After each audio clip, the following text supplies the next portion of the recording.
So welcome to everyone.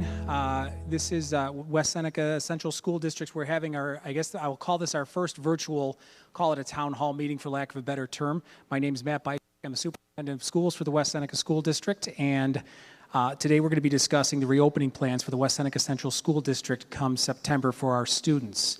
So I'd just like to take a moment just to go a little bit over the format that we have today. We do have some people in live attendance in the audience today.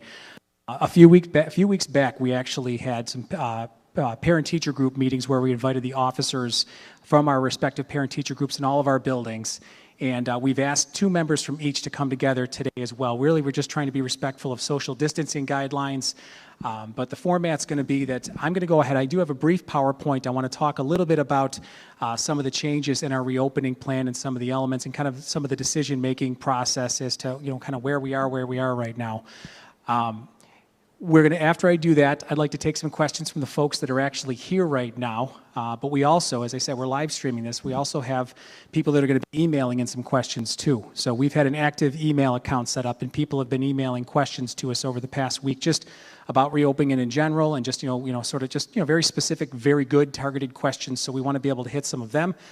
We also have, and I have a list of them right here, just some questions that people have asked. So it's kind of 3 different ways that we're going to be sort of responding to questions. One from the folks that are sitting here with, folks that are emailing in, and also just some questions that generally people have emailed in over the last week or so. I would like to start off talking about our core mission, our beliefs, all right? And I'm not going to read this whole thing. It's going to take a little while, but ultimately, what sums it up is that as a school district, as a school community, we have a responsibility to provide our students the highest quality education that we can.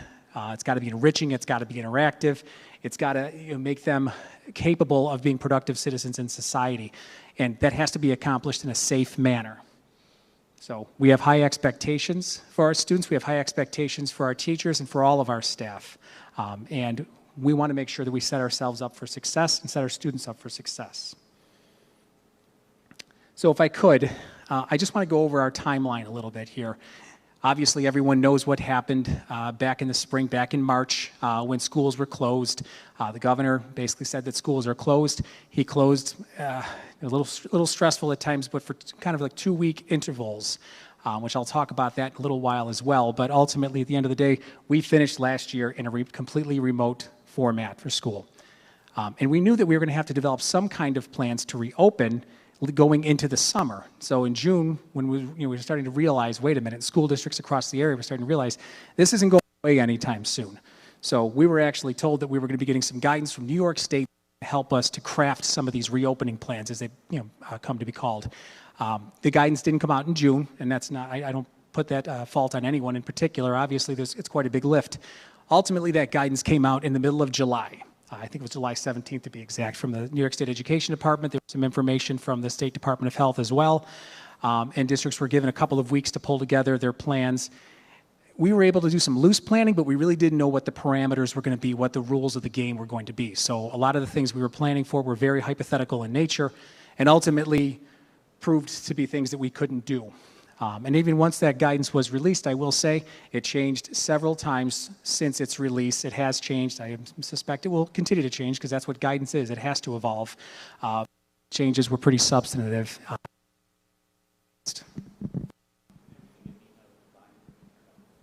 Oh, okay. Someone's asking if we can turn the volume up. Can we turn up the volume a little bit? Thanks.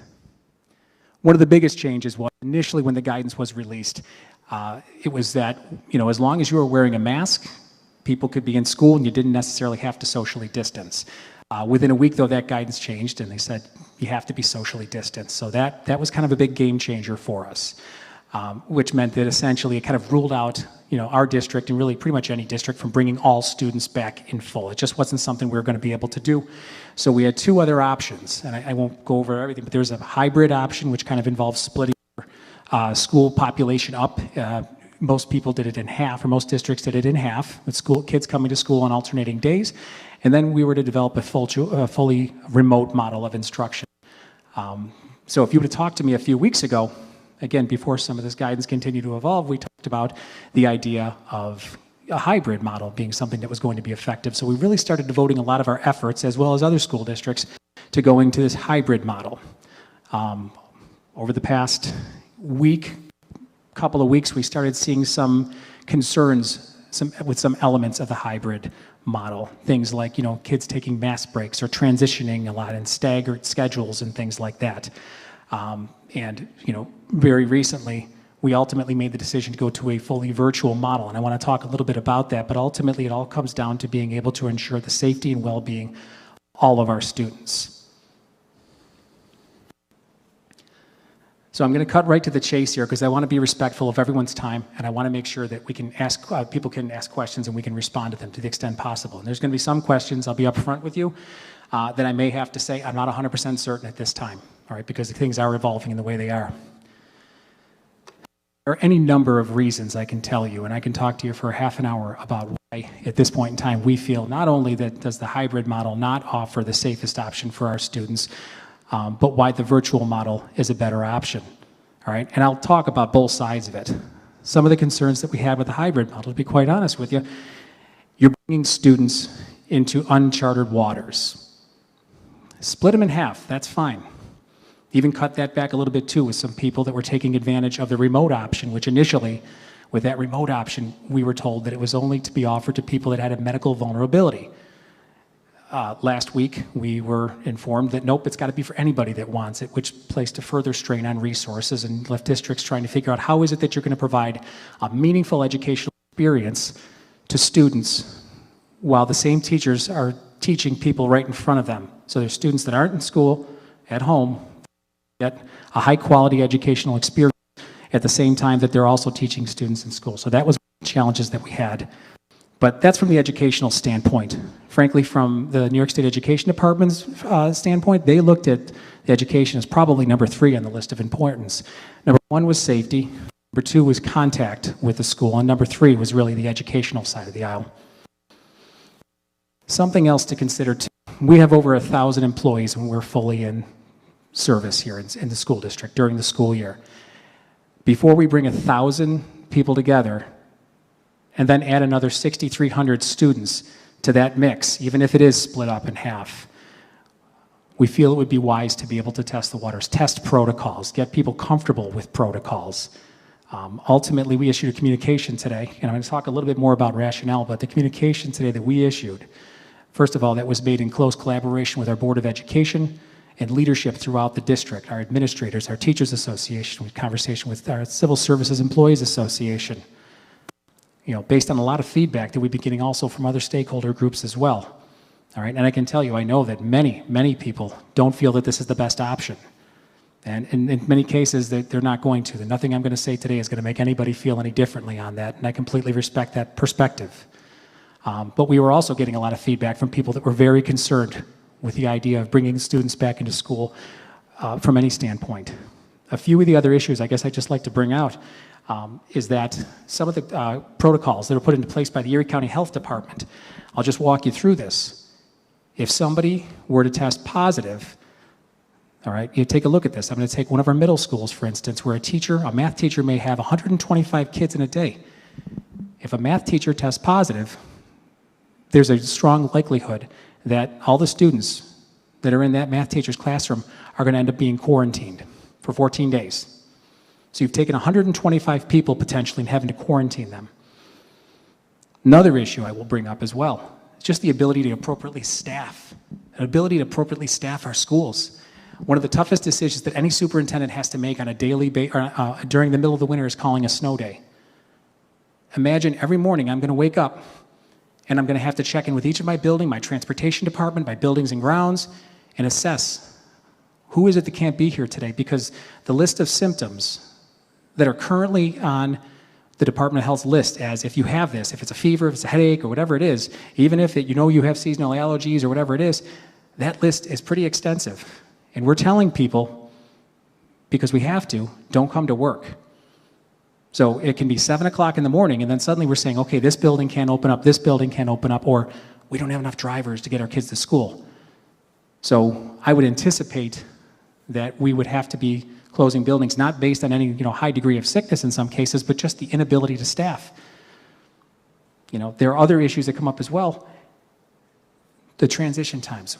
With this hybrid model that we were looking at, remember, the fully in-person it's not feasible. But the hybrid model that we were considering, seriously considering, was filled with staggered transition times everywhere. So students would be, get on the bus. They would have to get their temperature taken, which poses its own problems as well. But our bus drivers were ready and willing to step up and take temperature. Let's assume that everybody's healthy, gets on that bus. Well, that bus is going to have to wait at school and dismiss at certain staggered times. The kids are going to get into school, to their first period class, and they're going to wait until all the buses are able to get the kids into school before any kind of instruction starts. The instruction is going to start. You have probably 9 to 10 kids in a classroom. From there, when the class is over, the teacher is going to dismiss kids. We're going to have to dismiss in a building in a staggered manner so that you don't have what happened in that. Everybody saw that picture in Georgia of that crowded hallway. You don't want that. And to be quite honest with you, you could easily see how that would happen, and I don't blame anybody for that, honestly. It's just the wrong 3 classrooms dismissed at the same time, and suddenly you have a big crowd of kids in the hallway. So you're going to have kids waiting to dismiss. You're going to have to build in mask breaks, but those can't happen all at once either. You're going to have to stagger those as well. Restroom breaks, staggering, people waiting, dismissal time, lunches, all these things would be staggered, and they're going to eat into the instructional minutes. I had a conversation with one of our parent-teacher groups, and there was some concern. They were saying, we just keep eating into instructional minutes. Yeah, that's true. The 2 biggest reasons that I've seen outlined that people are really wanting their children to be back in school are, number one, they want that social interaction with the teacher, and there is no substitute for in-person teaching. You'll hear me say that over and over again. That is the ideal. That is what we want. But the social interaction side of it and the way that teachers don't teach. The good ones don't stand in the front of a classroom 6, 7, 8 feet away and lecture to students. They move around, they interact. So we'd be telling them not to do that. That would be foreign to many of our students, many of our teachers. We'd adjust, we'd learn. But the social interaction that our students are going to get are going to be significantly disrupted by all of the waiting, by increased level of stress and anxiety with people trying to figure out protocols. Now, the other side I talked about is childcare. To me, that is a huge, huge obstacle. And you know what? I have 2 kids of my own. I'm going to be up against it as well. And you know what? I'm not going to pretend that I have a great answer for childcare. I can tell you that I, myself, along with other superintendents in the area, are going to be meeting with the Child Care Resource Network. It's just a local organization, kind of a clearinghouse for childcare. So we have a meeting on Friday morning. We're going to be discussing with them just what options might be. People have asked questions, will there be childcare for essential workers like there was last year? That was a result of an executive order. I can't answer that question right now. I can tell you it's very costly to do that, and we're still seeking information on that. So I'm answering that right now, and I'm giving you the most up-to-date and honest answer that I can give you. So I will tell you, as a father, as an educator, those are 2 subject areas that very much resonate with me as well, all right? At the end of the day, we made a decision based on the safety and well-being of our students, because bringing everybody back in with untested protocols, to me, is not safe. To the people within this school district, they deserve the opportunity to get in there and not have to learn these protocols right alongside the kids. Now, the plan, you notice, and some people, and I hope I communicated this effectively in the letter. I wrote that letter, all right, that was sent out today. So if it wasn't communicated effectively, that's on me. But we mentioned the whole idea of the Thanksgiving timeline. We wanted to be realistic with families and to be able to say, look, let's be realistic, plan for this. Our plan is to get our teachers, get our educators, get our staff back in the building, get them working, interacting with some of these safety protocols, get them comfortable with their space, and then start identifying particular subgroups potentially of students that we might be able to bring back in a very controlled manner. One of the suggestions that was thrown out there, we've committed to nothing, honestly, but one of the suggestions that was thrown out there was students that have special education needs. Maybe they get physical therapy or occupational therapy or speech or something. Potentially, maybe we bring them in, just for those related services to start. Just something like that. Or students that maybe, have a very high level need of services. They're participating in their education in smaller class sizes and things where, again, if you have to make adjustments to your protocols, you can do it much more quickly and safely. You're not dealing with hundreds of kids. You're dealing with, 40 kids in a building, or less for that matter, or possibly more. We have to be comfortable in what we're being able to do. This is uncharted waters for everyone. This is uncomfortable for everyone. My fear, honestly, at the end of the day, you only get one start to the school year. One start. And for some of our students to come in right off the get-go and then to have to close down or be closed down right off the bat, to have what might be a very sort of chaotic and anxious start, and then it stops, that can have lasting effects that, frankly, I don't think that we want to subject our kids to. Now, on the other side of this, I told you that I would talk a little bit about why the virtual model makes more sense, or why the remote model, to me, makes more sense in this regard. I've already told you that in the hybrid model, there's going to be a lot of disrupted educational program. There really is. All right, and we can't even fully predict just how many minutes we're going to lose, but we know we're going to lose minutes, a lot of minutes. So think about this. Now, tomorrow we're going to be posting, probably tomorrow afternoon, we're going to be posting kind of our virtual models for each level, elementary, middle, and high school. And I'll just describe them for you in a moment briefly. But I will tell you, actually, I might as well go there now. But I will tell you that these models that we have in place, basically students are running their schedule. They build in things like office hours, all right? So at high school and middle school, book-ended. Beginning of the day, end of the day. Teachers will have remote office hours, all right? And again, we're going to pull out the specific schedules, but they're going to have the ability. So students are going to be able to check in, and it's going to be during school hours is what we're looking at, all right? I'll talk a little bit about elementary in a second because that could look a little bit, that will likely look a little bit different because some of those students really do need some support in being able to log on and accessing computers and things like that. So there's still going to be direct contact with teachers. But for our students at the secondary level, your middles and high schools and your secondary grades or your intermediate grades, it's going to be regular contact with teachers. They're going to be in class. They're going to be with their teachers. And it's going to be 5 days a week. It's not going to be 2 days a week in person and then 3 days remote learning. It's going to be every day remote learning, but they're going to have that interaction with their teachers. We're not going to have, at this point, we're not looking to eliminate classes or anything like that. If students want to be able to take advantage of classes, it's going to be essentially the same thing as if they were in session in terms of their offerings and their ability to access them. So at the high school level, again, talking about the schedule, the teaching and learning, I will tell you this, and this permeates all of our curricular areas, all of our grade levels. Our instructional leaders, our administrators, our teachers have been hard at work since last year evaluating and assessing our curriculum and saying, all right, look, we know that in the remote model, well, number one, they said, what didn't we get to last year? What important points, what catch-up might we have to make or might we have to do? But they also were in the process of modifying their curriculum to say, all right, what can we shed from this, all right? There's a lot of standards in each content area. Some have a heavier emphasis than others, and it's also taking a hard look and saying, how do we teach these? How can we be more succinct in our teaching? Grading and feedback, that's some of the questions that we got as well. People were asking, well, what are expectations are going to be? People were saying last year, geez, it doesn't make any sense. Why would you have, what is this, approaching expectations, meets expectations, all that. I can tell you that was a function of the fact of a large degree of inequity.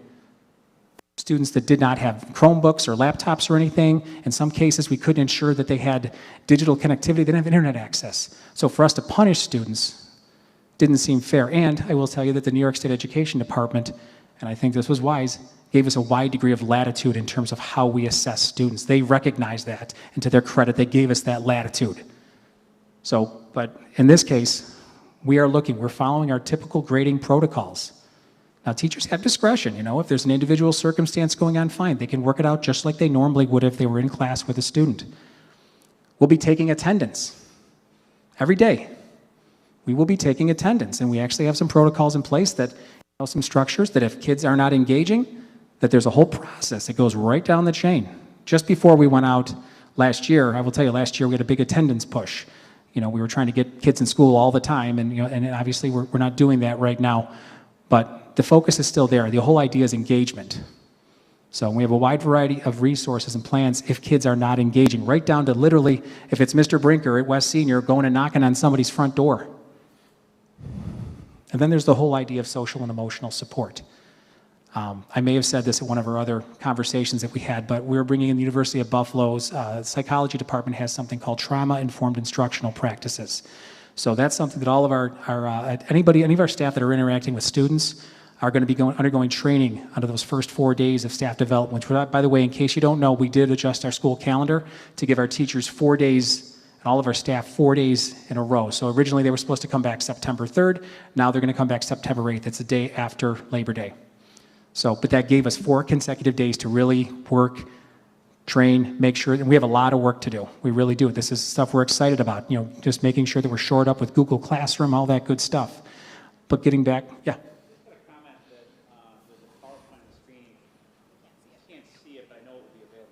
Yes, the PowerPoint. Sure. We actually made the PowerPoint available online. It's right on the homepage. So if anybody following along wants to take a look, they can. They can open it up. Obviously, you can't see it at that point. So, but we do want to make it available. And this whole, right now, this whole session is being recorded, and we're going to put it up on our website. Probably within the next few days, we'll have it up on our website as well. And the PowerPoint will continue to be available. So, but as far as social and emotional support is concerned, daily or weekly check-ins. Our staff is dividing every single student in our district up. Basically, every staff person, all of our teachers are going to be responsible for between 8 and 10 students, and they're going to be making weekly contacts with those students, even if it's not one of their students. Just checking in, anything you need. We're preparing resource lists for our teachers just to be able to check in. How's it going? Is there anything you need? Not that they're going to be necessarily the ones that are going to be providing the support or service, but at least to be a direction. So we're trying to fill in the cracks. So that's high school model. So our middle school model, it's the same structure up there. But as far as the middle school model is concerned, and you'll see when we post this online, they did split the days. There was a concern because you've got either 8 or 9 periods, and to have students logging into different Google Meets, every period is going to be a little problematic for them. So what they did was break out the schedule into a couple of days. And we'll represent it graphically when we put this up on our website. But essentially, it's that daily contact with teachers that they're going to have. All right, and in the middle school, they're going to have morning office hours and afternoon office hours as well. So there'll be a lot of opportunities for students to be able to engage with their teachers. And the same thing goes as far as grading policies, attendance being taken, social emotional support, all of that, giving feedback to students. And as far as the elementary is concerned, Bob, if we could advance that one more time. As far as the elementary schools are concerned, it's structured a little bit differently because elementary students have very different developmental needs.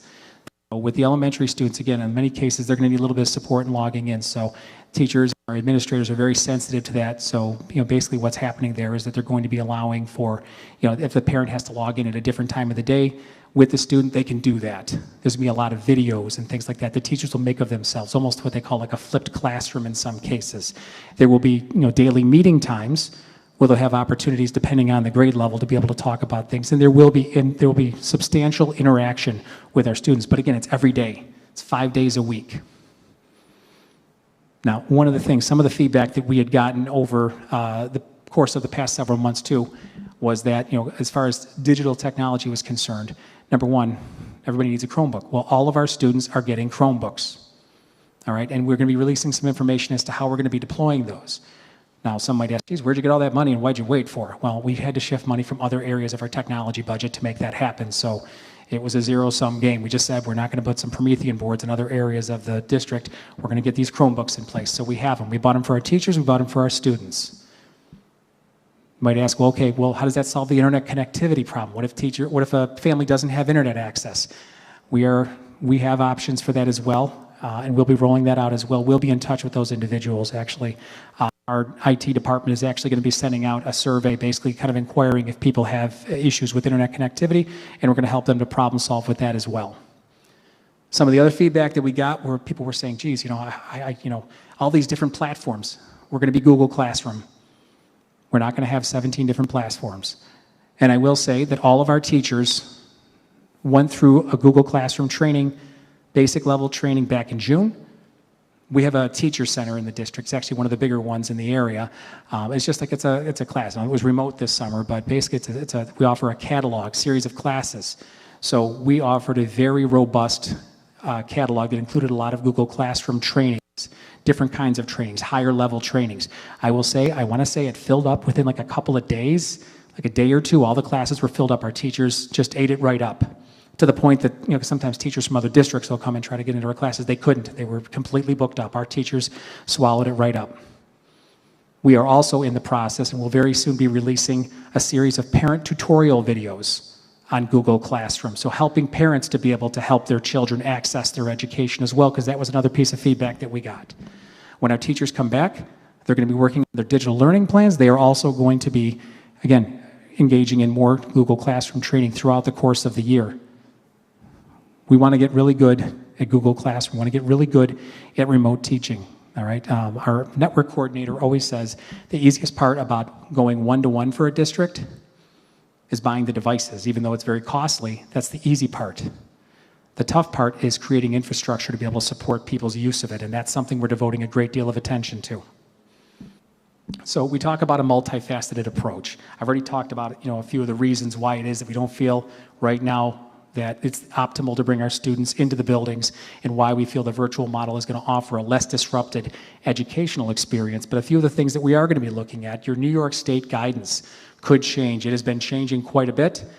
I'll be very interested to hear what the governor has to say, what the state education department has to say, what our health commissioner has to say.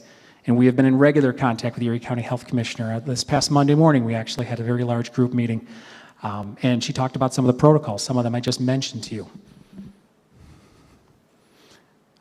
The other thing we have to make sure too is that we have adequate staff as well. We have staff members just like in any other business, any other organization, where people might have some medical vulnerability that's going to prohibit them from being at work. So we want to make sure that we have adequate staff to be able to take care of our students. We want to make sure that we're bringing students back and that we're not short-staffed. One of the scenarios, when you think about all the things that could go wrong, if you've got school in session, one of the things that we're required to do is have a separate room, separate from the nurse's office, so that if somebody is exhibiting symptoms, again, if you look at that list of symptoms on our website, that we would have to send that student to that room. They would be socially distanced. The nurse would have to leave the nurse's office, come in and check in with them. Someone's supervising this room the entire time, so that's another staff person that we're looking at.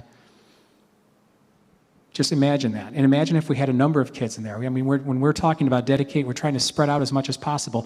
We have one whole room that's going to be dedicated to people that aren't feeling well. All right, and that's concerning as well. And that's from the health department, and that's one of the mandates that we have. And also ensuring that we have adequate, personal protective equipment as well. We have purchased a ton of cleaning supplies, a ton of personal protective equipment, and right now I can say I think we're going to be okay. But again, start bringing people in, and these items can be difficult to acquire. Like for instance, Chromebooks right now, thankfully we ordered them when we did, because I know there are many districts right now that are not able to get their Chromebooks or to get parts for them. We were fortunate that we ordered them as early as we did. But just making sure basically we can do what we need to do, that we don't rush back. The whole idea of helping to phase in. Every other aspect of our society, when you talk about reopening, has done it in phases. Let's bring our 1,000 staff back.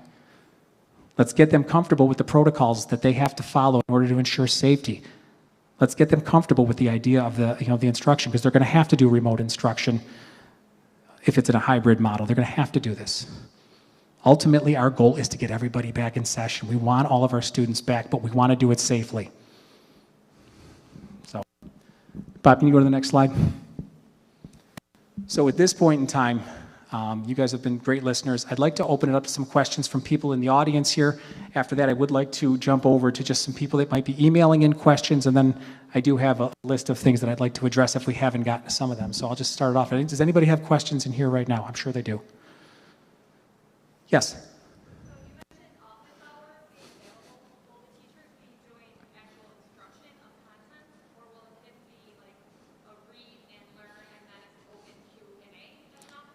So that's a great question. So the classes are still going to be scheduled. So the office hours, in addition to, we've kind of compressed the schedule a little bit. So you know how you have like an 80-minute block over at one of the high schools? That would be compressed. It'd be a little less time there, but it's like an hour of hour of office hours. So presumably, if I'm a student at a high school, for instance, I could check into an office, talk to a teacher, any teacher that I need to get to, doing the same thing. I apologize for the mic. They're all going to be doing the same thing. And then they'll go to their first period class. Do you see what I mean? So like the classes are still running. They're still going to algebra. They're still going to earth science, living environment. But now you have these other that are much more free and open, less structured. And I suspect, to be honest with you, we're creating these spaces for people to operate within. I suspect that what is quickly going to happen is that teachers are going to be saying, it's not going to be come if you want. It's going to be Johnny, Tony, and Susie, get to my office hours tomorrow morning. I need to see you. So, and there's going to be other breaks during the day as well that I would envision. You're going to have social workers running groups in slots, just like as if we were in session. You're going to have people pulling students for AIS, or academic intervention support services, things like that. So does that answer your question? Yes. Yes.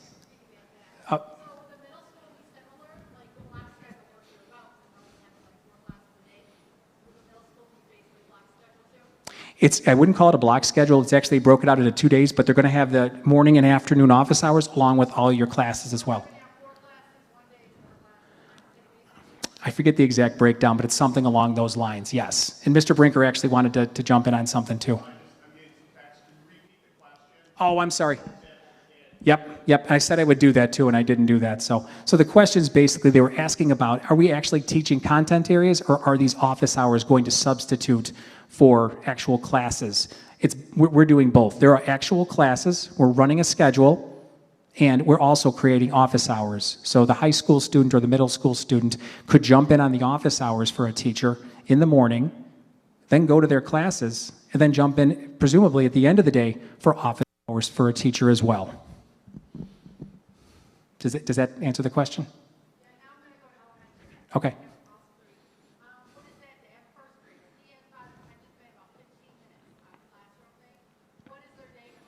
Yeah, we've actually broken that out a little bit, to be quite honest with you, on a number of minutes that we'd be expecting students to be engaged. And that's all actually very clearly, it's much more detailed because it needs to be much more detailed in the schedule we're going to be posting tomorrow.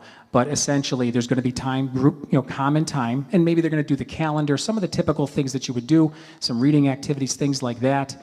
But we also are very sensitive to the fact that some students are really going to need that support in logging in. Like I have a daughter that would really struggle, and she kind of needed that help to get going. She's learned how to do it on her own. She's taken some summer programming, but she, myself or my wife really did have to help her a little bit. So there was a great degree of flexibility that we're going to be building in with that.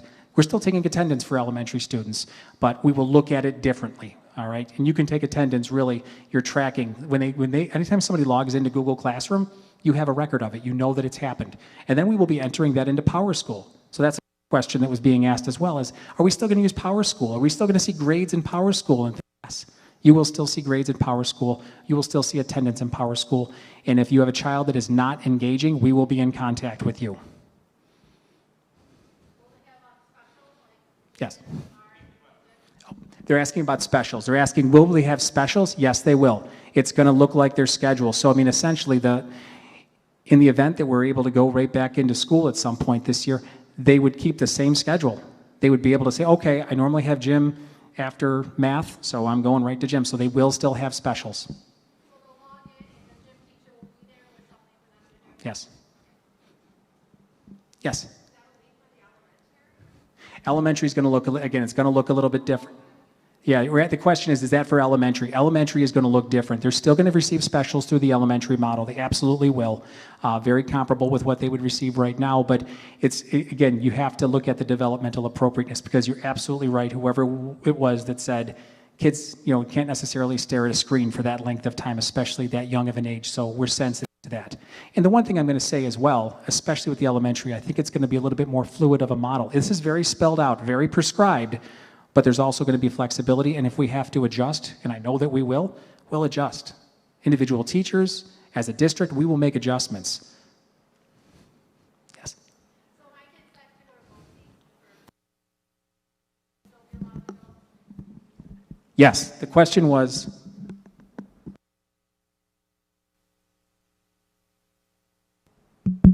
So the question was BOCES programming, and actually I'm going to expand on your question a little bit. We have kids at the high school that participate in career and technical education, or our PreK program. I was actually just on the phone this morning with their assistant superintendent from BOCES and the district superintendent from BOCES. Let them know emphatically that we plan on fully allowing our students, they're going to be running a hybrid model as well.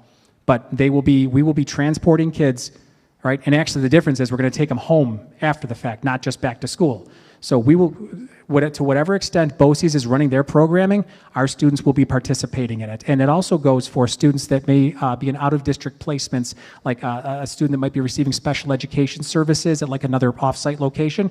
We'll be transporting them as well. Yeah. For kids that have Yes. Are they going to try and do, like, my son has an IEP, so the last 4 months he did not receive any services. Like, I understand the circumstances, but come September, I expect him to have the 2 days a week, one-on-one sessions. Will those be mandatory? Will they be able to do that? I'm going to turn that question over. Actually, we have our Assistant Superintendent for Exceptional Education here, Mrs. Jackie Fowler. She's going to field that one.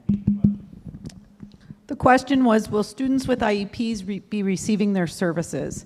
And the answer is we will be working to provide all of the IEP services to the extent possible. So students who receive related services, as Mr. Bystrak said earlier, may be the students who are coming in for their OT, PT, or speech therapy, or they may be provided in a remote way called teletherapy. But we are looking at providing those services to our students.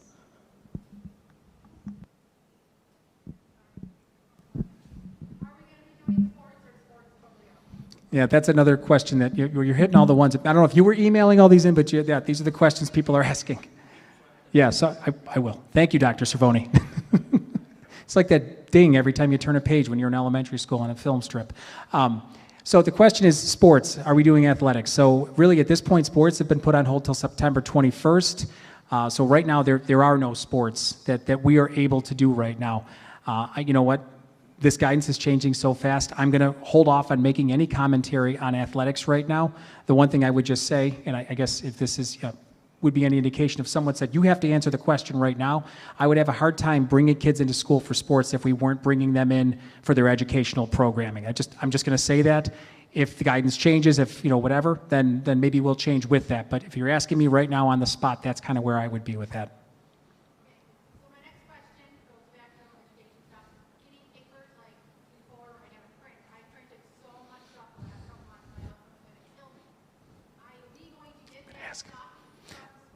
So the question is, how much printer ink are you going to be using? The beauty of the Chromebooks and everybody having Google Classroom is that will significantly cut down on the amount of printing, all right? If that's your preferred modality, like myself, to be honest with you, sometimes I just need to hold a piece of paper in my hand if I'm reading something, but we're not going to be requiring people to go printing mass documents all over the place. That's the beauty of the Chromebook. Can I expand on your question?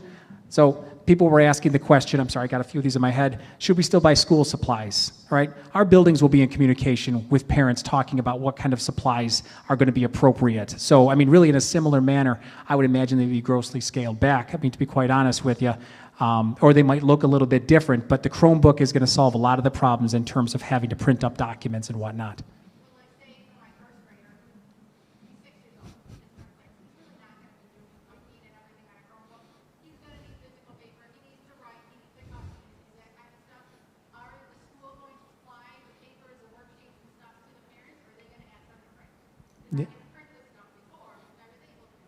Yeah.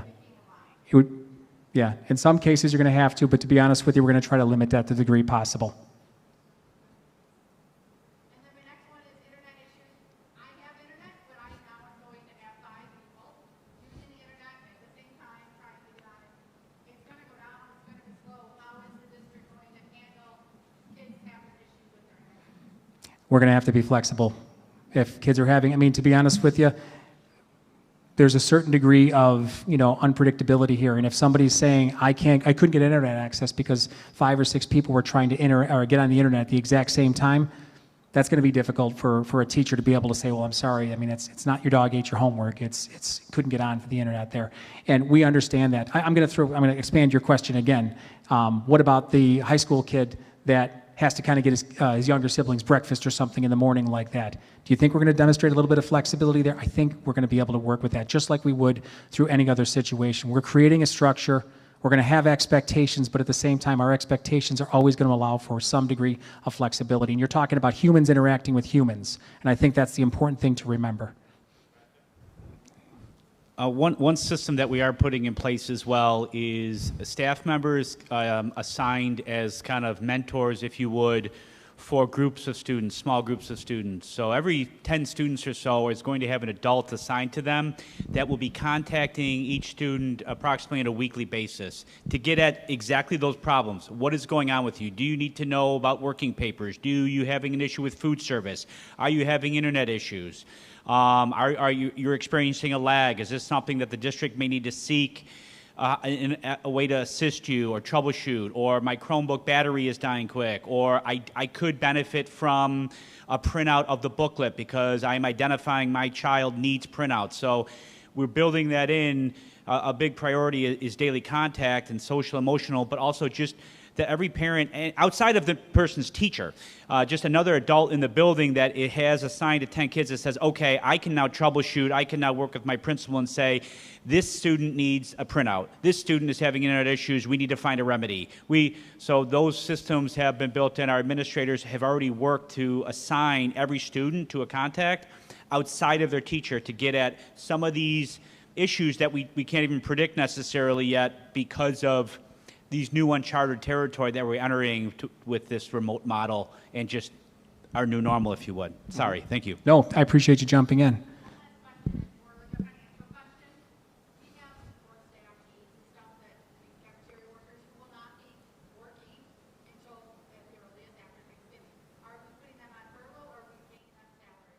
So the question is asking about people that we may not be utilizing through the course of the schools being in remote work. They're asking, are we paying salaries? Are we putting people on furlough?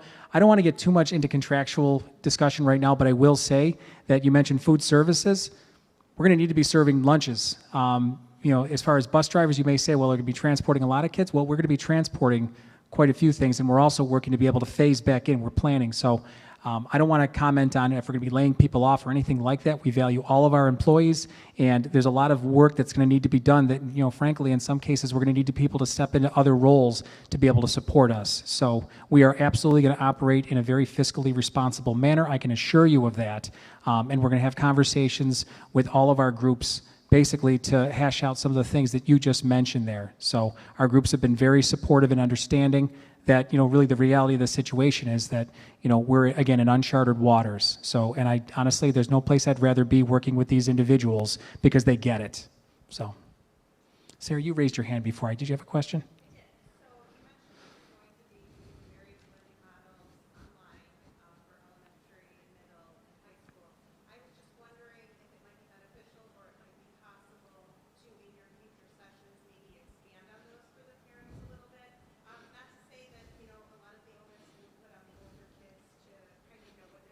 Sure. I think it would be helpful to sort of have a day in the life of my kid, even if it's just like the quick and easy version. Mm-hmm.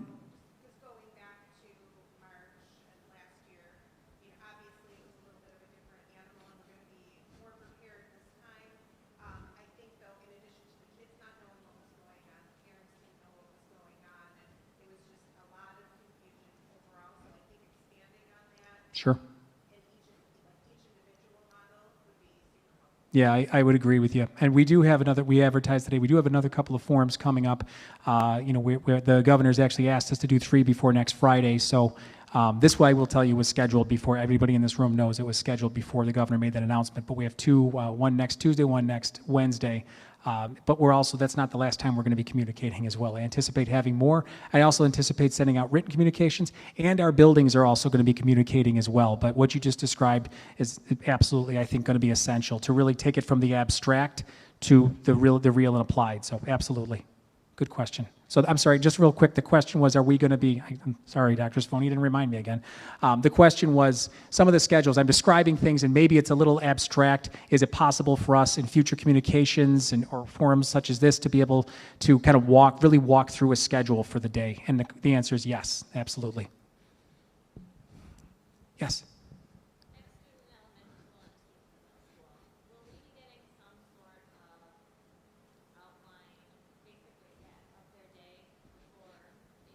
Yes.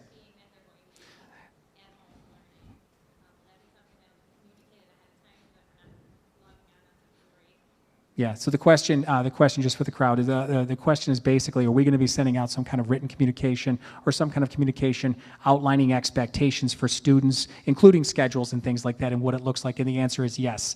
Our buildings will be sending out communications, and we'll also be sending things out at the district level as well, at a more global level. So, yeah, great question, and yes, the answer is yes. Just keeping an eye on the clock a little bit here because I want to make sure we get to a few other questions. Other questions here? Yes.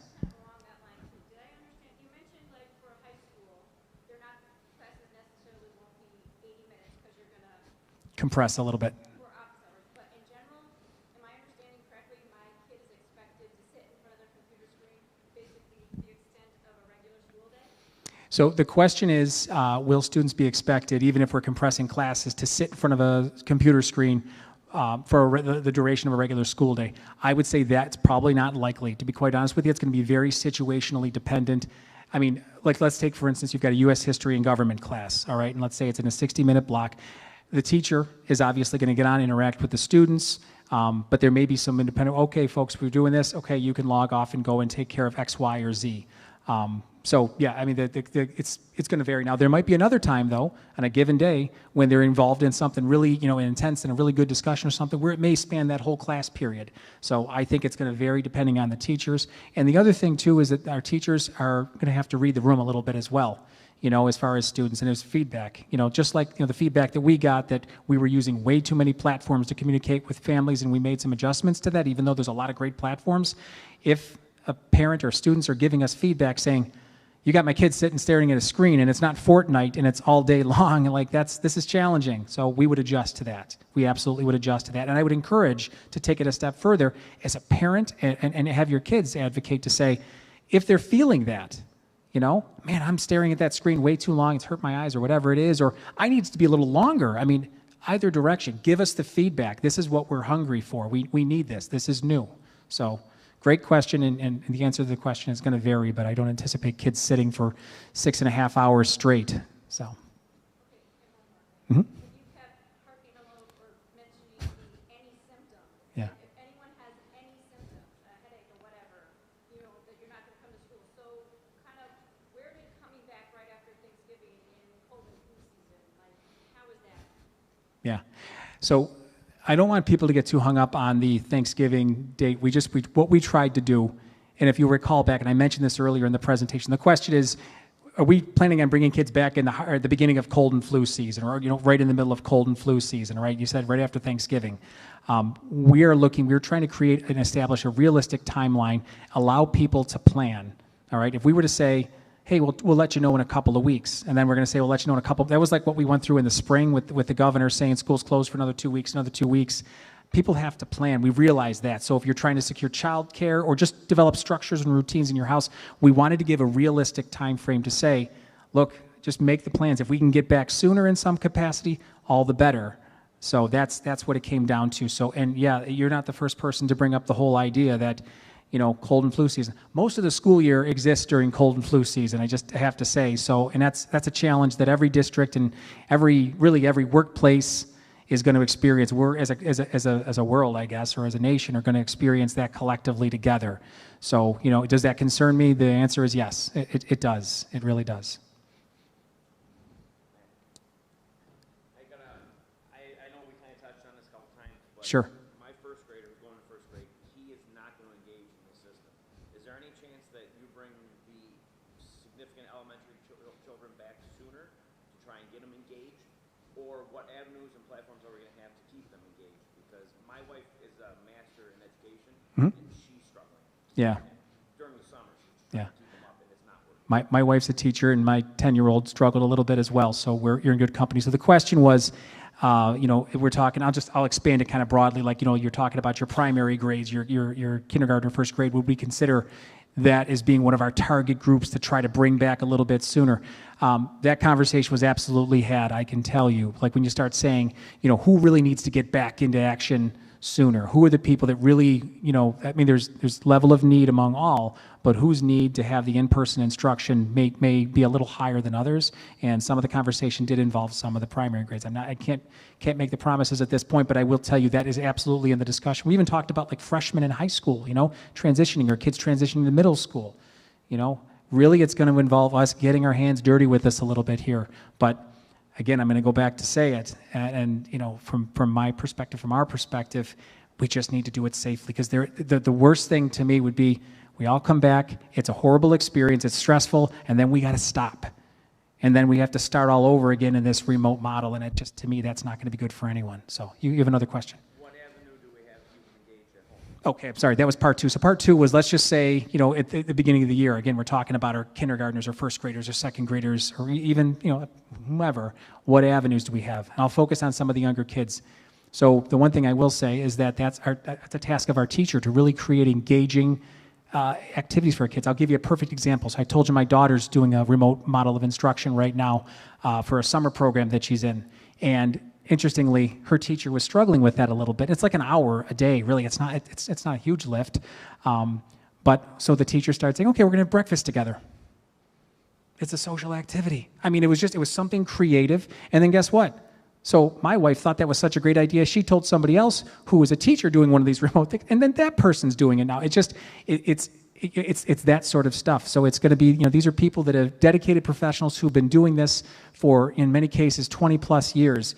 And your wife, again, she has the background. Well, she's going to, if she was teaching that class, she would be reading the room and saying, all right, what's going to motivate these kids? My daughter, was excited to sit and eat with her friends. So that gets her to the table every day. Does it keep her there? No, the teacher's got to do some other things to try to keep kids actively engaged. They're doing virtual field trips. She went to SeaWorld.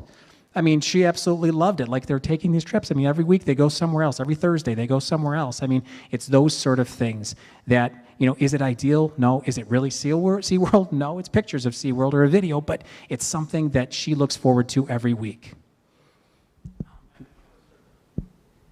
Circle back to the supply question and papers. Remember, our buildings are going to be open. Our teachers are going to be in their classrooms. So as a parent, if you need a resource or you realize something, you can contact the principal or the teacher and arrange. I think we've learned a lot during this that, we can arrange for a safe pickup of material or a supply depending on a need that's identified throughout the course of this remote learning model. So I just think that's important to consider. Anyway, thank you. Okay. All right, you want to pass on? So we're just going to take a few questions from the email, the live questions, and we can come back to this in a second, but just I want to give everybody a chance. We have a parent asking a question about academy classes at the high school, and how will those field trips and internships and academies for science take place? Okay, so the question is about the academies programs. For those that don't know, we have a very robust academies program that has a variety of different, like, hands-on or internship experiences. I can tell you that there's been a lot of conversation, and Dr. Merkel, jump in if there's anything you want to add. Do you want to answer that? Okay. Can we? Here, excellent. I'll tell you what. I'll put this right here for you. You don't have to touch it. You can just. Try not to share microphones.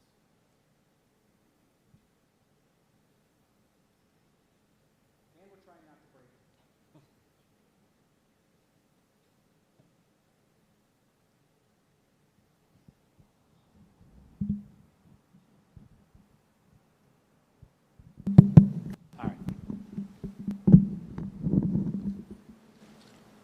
So for the academy classes, we've been working pretty much since the start of this to come up with some virtual opportunities for the students. We are not putting any students out in live internships at this time, but I've been working with our employers and our partners to come up with some virtual internships. We also have a lot of our partner organizations, such as the Niagara Frontier Education and Industry Alliance, Junior Achievement, and various other groups that we're working with that are going to be doing virtual internship opportunities. Some of our employers have been able to come up with some things, so we've really been working hard to still bring these opportunities virtually. The academy classes will still be running, so they'll be following the high school schedule. The middle school students will be able to see all the academy classes. We're still going to come up with virtual events throughout the year for them to see it as well. And we've been working on a lot of things all summer long, actually since March, just making sure that the kids still get these valuable experiences. So they'll still have their academy classes during the high school day taught by the regular academy teachers. We're working on getting all the software that we need so that they'll be able to still do Microsoft Office, get their industry certifications from home if we're still in the remote model. And we're working through all these things right now to make sure that when September comes in a few weeks and we're ready to go back to school, that we'll be able to hit the ground running and still bring them very awesome experiences. Thanks, Dr. Merkel. I have some questions Okay, so we had some questions about our universal pre-K programs, and the question is it going to be virtual?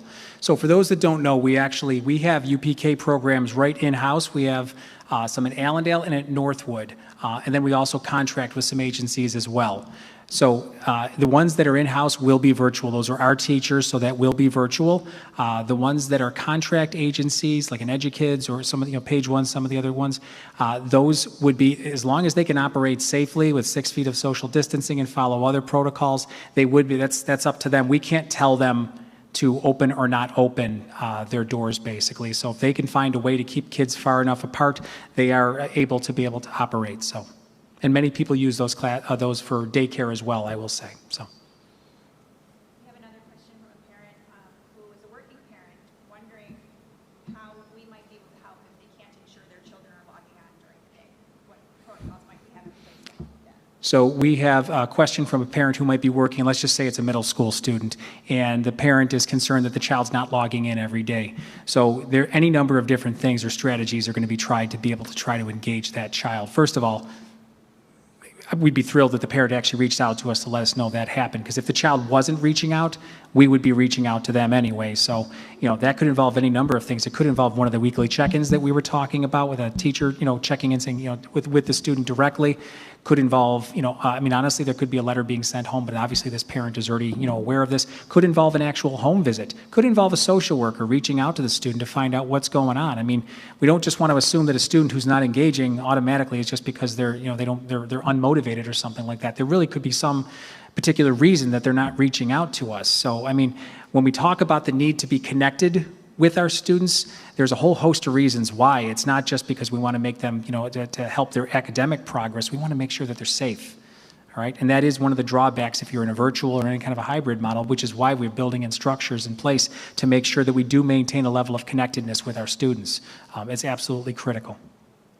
Another question, if we transition back to a hybrid in-person model, will parents still have the opportunity to stay remote? Yeah, that's a great question. So, that question. So last week we were asking people if they were interested in participating in a fully remote model. We got a pretty good turnout, to be quite honest with you. A lot of parents were interested in that option. Nobody's committed or anything like that. We were still working through that process, but and we put in the communication today that I would imagine that, yes, we really were going to be offering, I think we'll be legally required to, not just that we'll want to be able to continue to offer the remote model for anybody that's interested in continuing. So let's say it's November 1st or something, and I'm supposing, and we're back we're into a hybrid model, and some parent says, hey, you know what, I'm still not comfortable sending my child or my children to school.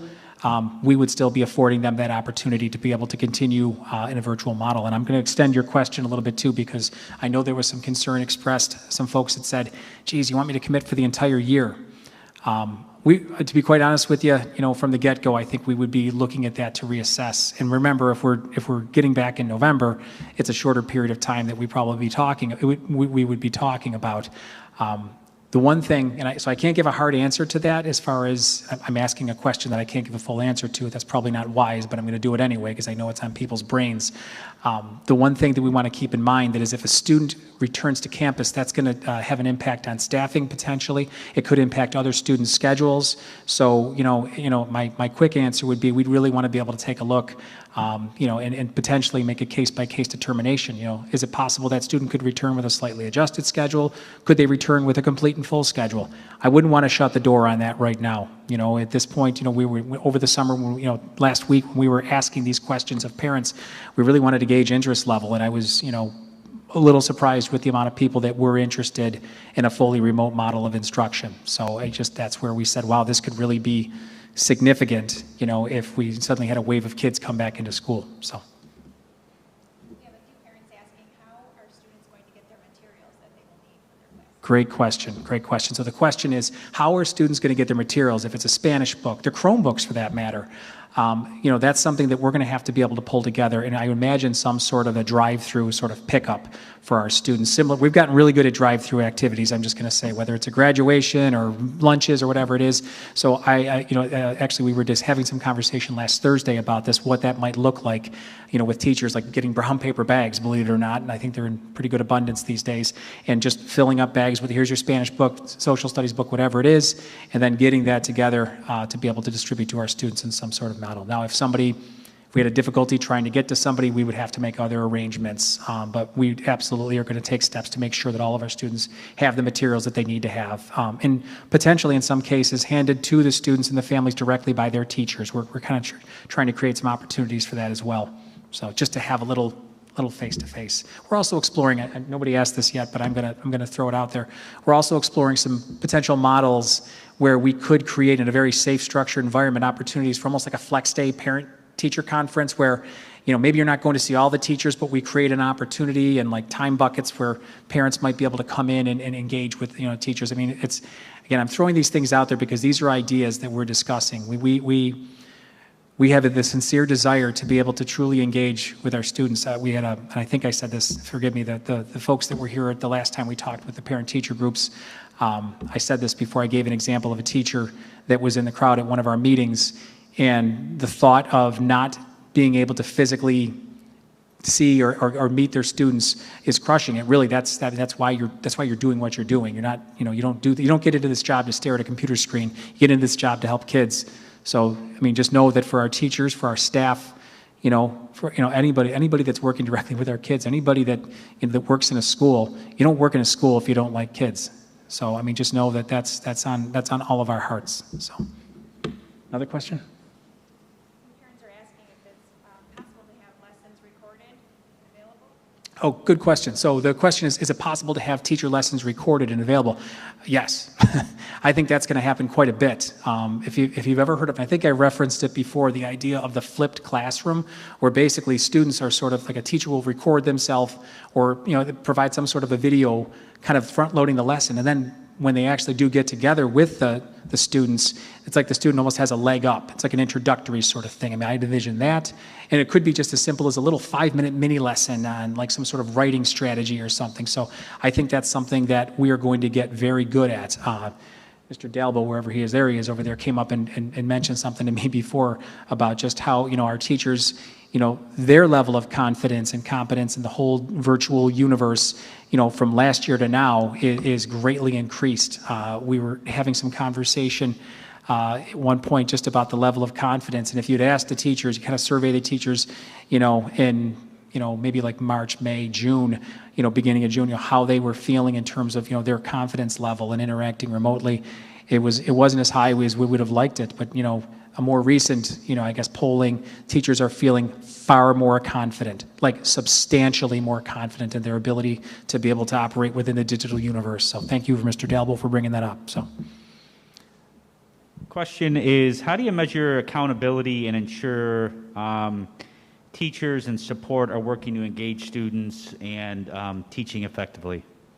So, great question there again, I will say. So, in a variety of ways. Number one, we're professionals, all right? And I say we give professional credibility to all of our teachers. But the one thing I'm also going to say, too, is that we'll be creating structures. Teachers are going to be working with each other collaboratively. One of the benefits of having them physically in the buildings, aside from the fact that, they have more access to their resources and materials, aside from the fact that they can get together and work together, is that they're going to be doing a lot of planning together. Our building administrators and district administrators, they're going to be able to pop into Google Classrooms and things like that and just check things out, not for, spying purposes, but just to be a part of the school community. Because again, our building administrators, just as the teachers, want to be interacting with students as well. And, while I'm certain that, some of our building administrators are going to end up holding their own, I could just see like a Google Meet or something with some students, like student council or something like that. They're going to want to have a little bit more interaction with our students as well. And also remember too, we're talking about grading protocols still being intact, still being in place. There'll still be faculty meetings. There's still going to be all the normal things that are taking place. So it's going to resemble in very many ways, obviously not in all the ways, but it's going to resemble in very many ways that you're going to have teachers and the other support staff and our administrators are going to be interacting in many ways very typically. And in some ways, I will say they'll have more ability to be able to talk, especially if they take a time out from a class or something like that, or during one of the office hours. If there's not a lot of kids on and they pop into a classroom to be able to talk, there'll be more opportunities for collaboration, I would argue. So. I know there was a question about support staff, and I'd like to say that our support staff are here. They're here now, and they've been here all summer working very hard in preparing, helping us with live streaming, preparing our buildings, and I'd just like to recognize their work that's been going on, getting our buildings ready and preparing for our students and our staff. So I just think it's important to note that.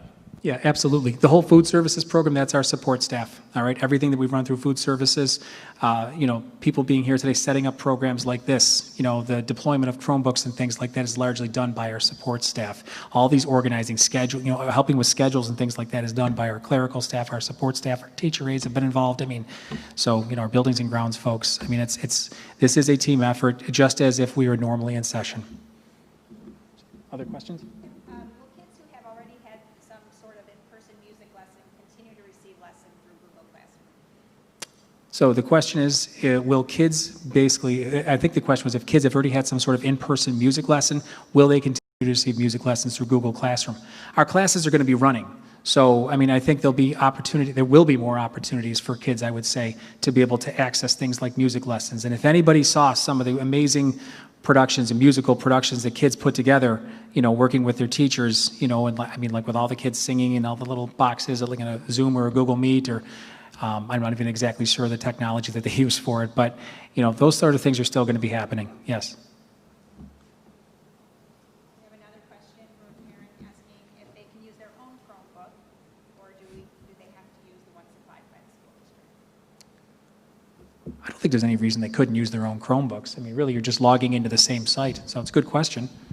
Yeah, I think our district Chromebooks will have certain filters and controls in them to a degree, something to be mindful of for parents. But all of this is web-based, so with being able to log in and use your Google login and your student account, you would be able to access these things. Questions about AP courses and music lessons, are those still happening? Yes, AP courses. All of our courses, we're running our schedule. We've not cut any classes or anything like that. So in the way that these schedules are structured, again, they're set up so that if we came back in a hybrid or fully in person, they'd be following the same schedules. So we're still having the same offerings. Along the lines of schedules, some parents are just asking for an approximate start and end time so that they can work their schedules around it. Gotcha. Parents asking for approximate start and end times. We'll have that posted tomorrow. The schedules are going to have that there. So, but there's actual times listed in there. What about those families that qualify for free and reduced lunch? I know you mentioned it, but may be worth repeating. Sure. So free and reduced lunch. So, we will be providing lunches still. Last year, or I should say, actually we're still doing it, but out of a couple of our schools, we had drive-up lunch service. We may be expanding that opportunity a little bit. We still have to explore that a little bit further, but we will be serving lunches and breakfast for that matter. Another Chromebook question, when will they be getting their Chromebooks? So we anticipate, we're still kind of ironing out the details, we anticipate that the week before school starts, we'd like to be able to get them so that kids on day one have their Chromebooks. So that's the plan there. Maybe we pivot back to a few questions over here. Patty? Do you foresee them possibly getting their schedules? The question is, when will students get their schedules? I'll be honest with you, I can't answer that right now. One thing that has to take place, and I'm going to get a little technical here, the parent portal is connected to something called PowerSchool. If you're familiar with PowerSchool, it's our student information management and scheduling system. So every year, usually in the middle of July, we do something that's called the rollover for PowerSchool. The rollover is critical because it basically promotes students to the next grade level. But if you do the rollover too soon, it prohibits you from adjusting schedules.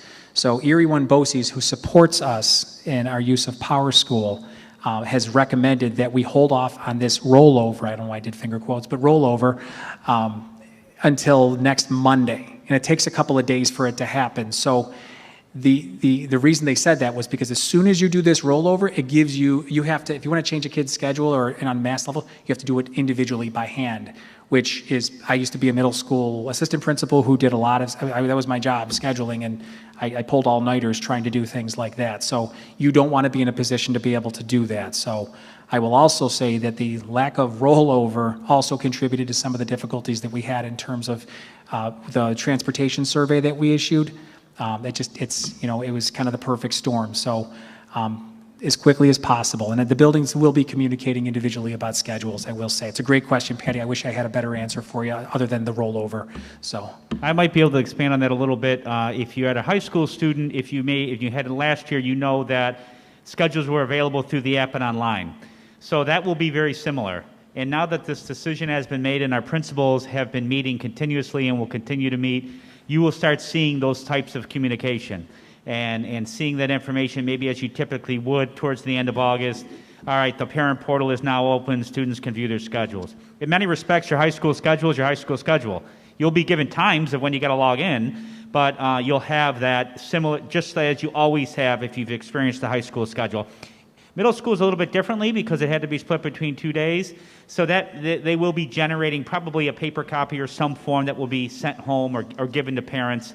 And then obviously elementary is unique in nature, and we'll be able to expand upon that at our future parent meetings, and I think it was suggested maybe even having some principals here to be able to speak to that specifically. Thank you. Somebody asked, I'm looking at my list of questions that people had emailed in, and we've actually hit most of them, but there was one question. Somebody asked about, will Regents exams or like the 3-8 assessments be canceled? I don't know. They haven't issued that guidance yet. There are some that are speculating that they will be, just because, again, we've got another, difficult, school year, just for the whole, the whole nation, the state. But so we don't have the answer for that right now. It just hasn't been, they haven't given us any update on that. What I will say that with some of the mandate relief we have gotten though, normally school districts, for elementary students, you are required to have 900 hours of instruction in a given school year. Secondary students are supposed to have 990. They have given us flexibility on that. Again, just saying that basically they know that if you're building in transition times or if you are in remote, you don't want to expect students to sit in front of their screen all day long. They've also said, and this is the reason we can be virtual, is that virtual counts. The 180 days that we're required to meet, you still have to do 180 days, but they're saying that the virtual instruction counts. So that is some of the mandate relief that we did get. But I can't answer any questions about the testing at this point. Yes? So there are local schools that are going back hybrid and 100%. Would you be in contact with them to monitor their progress or their outcomes? And will their outcomes affect the decision on kids transitioning back to school? So the question is, there are local school districts that are going back in hybrid, and I'm not aware of anybody that's going back 100%. And maybe some certain grade levels they've been able to do, but I'm not aware. I'm sorry? Okay, yeah, so maybe some of the private schools are able to go back at 100%. They might have some different capacities, but what I will say is that just this morning I was on with all the Erie 1 superintendents. There's 19 component districts in Erie 1 BOCES. I have group phone calls 3 times a week, typically speaking with these folks. We have a lot of good dialogue, and to be honest with you, every school district kind of has its own capacities. Maybe they have, teachers that are kind of in reserve in other roles that they can pull into different roles, right, and utilize differently, or they have a building that was closed that they can expand. We had to make this decision based on what we have in our district. We're a relatively large district compared to some of the other districts in town. To answer your question, will we continue to be in contact with them and try to share ideas? Yes, we have been all along. They're a great group to work with, to be quite honest with you. We've got some very dedicated individuals who have come up with very creative ways to get at some of the educational issues that they're dealing with right now. So yes, we'll continue to communicate. Yes? I have a question that was sent actually to me. The question is, has the load been tested for all of the teachers in the district live streaming at the same time? Can our IT department handle it? Can our bandwidth basically handle? We've asked that question and we've been told that yes, we can handle that. So can all of our teachers be doing Google Meets at the same time? And we're saying that that's something that we can do. Yes.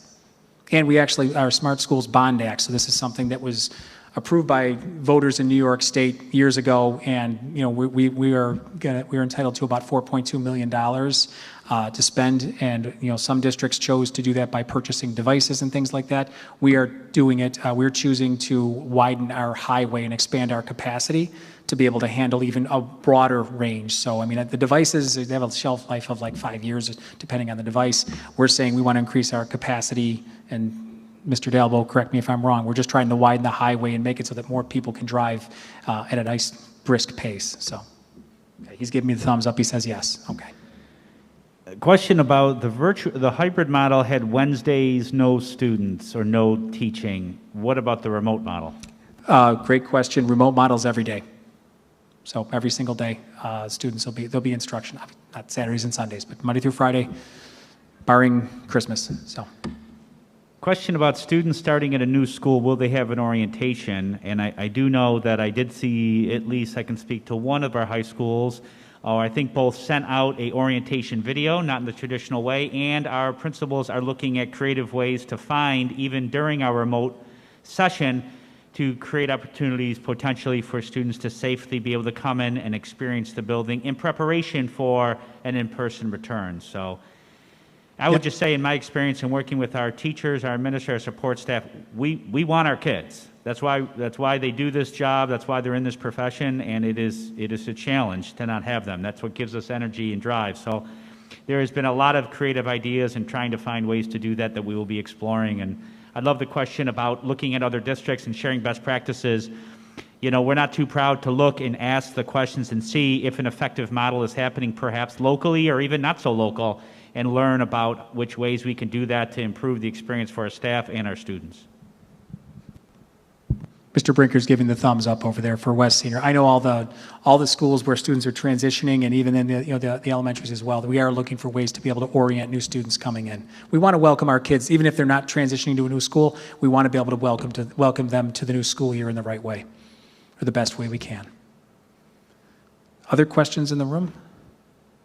Yes. And on the instrument one, like fourth graders going in, or starting an instrument, are that even going to be an option this year? You mean like us deploying instruments? Well, just like lessons, I know if you already had an instrument, like there might be, but like the fourth graders going in that normally would just like pick up their instrument now, is that Yeah. an option this year, or is that? I'm going to be honest, I haven't had that conversation yet, so I don't want to give you a yes or a no on that.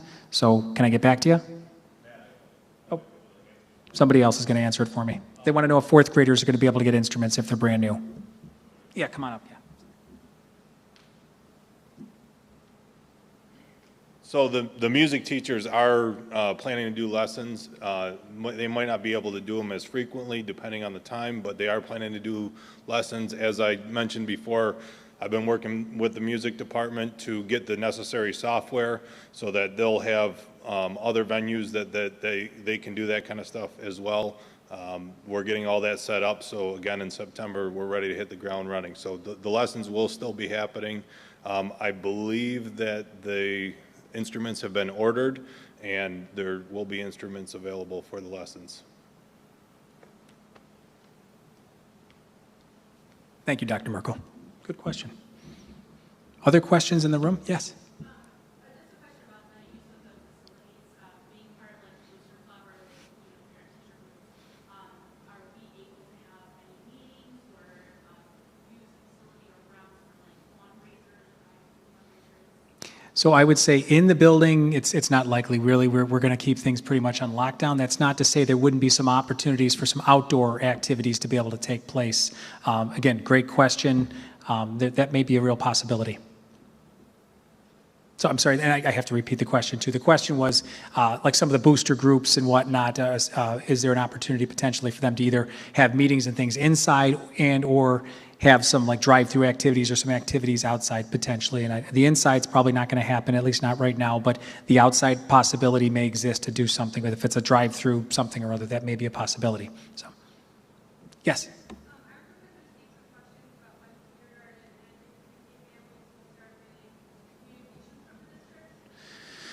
It's the rollover. So the question is, when will UPK and kindergarten students start getting some more consistent communications from the district other than what they're seeing on social media? So I believe we actually just today had a conversation that we've done something in Power School, which I'm not going to be able to articulate very well, that may enable us to be able to push this out.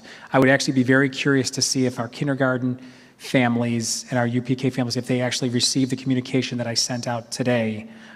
So I will research that for you. That's another one that we want to make sure that we're aware of. But it was affected by the rollover. Again, I hate to keep blaming everything on the rollover, but that's what happened basically. So, yes.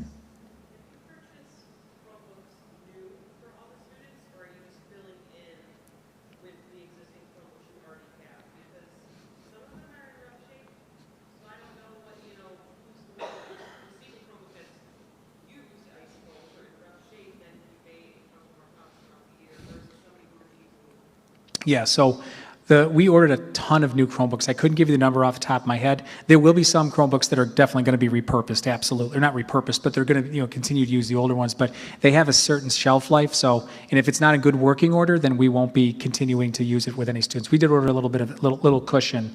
Some students actually have their Chromebooks still.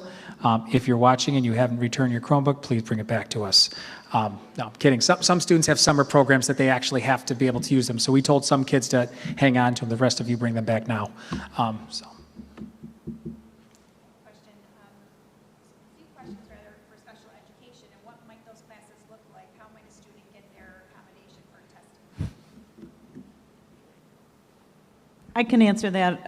In terms of special education programming and services, as I had mentioned before, we are looking at providing the IEP services to the extent possible. And I say the extent possible because it has to be feasible as to how in which the students need the service and how in which we can deliver that service. But in terms of testing accommodations and modifications, teachers are made aware of those testing accommodations, and those would be still provided to a student in those classrooms. If students require extra time to complete things, if they require extra time to complete tests and quizzes, those would also be provided. If students receive more intense services, we're also looking at infusing that special education teacher in some of those classrooms where their general education teacher will be instructing. But we're really looking at that on an individual basis, but really looking forward to the opportunity to really provide kids with the support that they need, which will look much different than it did in March.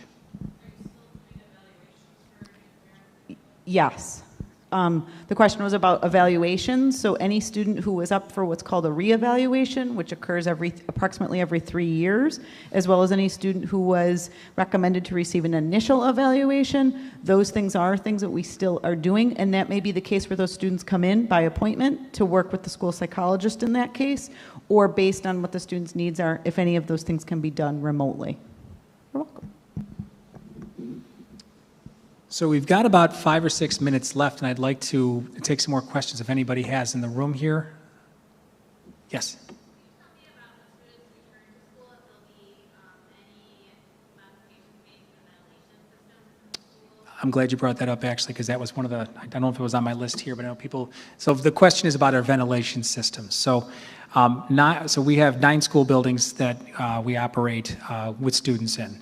And 8 of them have what's called a univent system, which basically recirculates the air. It's a fan system. We're legally required to dump the air in a classroom 4 times an hour. All right, that's so I don't know what percentage being open it is. It's like 75% open or whatever it is. So what we would be doing is opening at 100%, so that also that will keep it costs some more money because you're running it 24 hours a day essentially, and doing that keeps the rooms cooler, I will say. As far as putting it like filters and things like that on them, they have filters, but the filters are not designed to filter air. And just basically what the filters do is protect the actual device itself. They're not equipped to be able to just put to put some sort of a filter on them. We've explored that option. I said 8 of our 9 buildings have that. One of our buildings has a different kind of air handler. It's still, we have the same requirements. We have to dump the air 4 times an hour, and we're just going to open that up 100%. So it's not going to be a different kind of filtration. We're just going to increase the amount of air, new air that we're bringing into the room. Do you have any questions on the chat?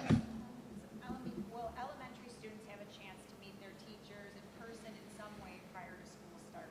One-on-one, outside, social distance? In a perfect world, I can't say for certain. I've got some head nods going on over there from our elementary principals. I'd also like to point out too, and I should have done this early on, but we have members of our Board of Education here, as well as a whole host of administrators that are also here right now who've been, in case you haven't noticed, doing little nods back and forth and shaking their heads if I have questions. But we are working especially with our elementary students to try to create opportunities. I mentioned like the drive-through pickup of supplies may be one opportunity. So we are looking for opportunities for our kiddos to be able to see their teachers, in person with, not on the other side of a screen. So, other questions in the room?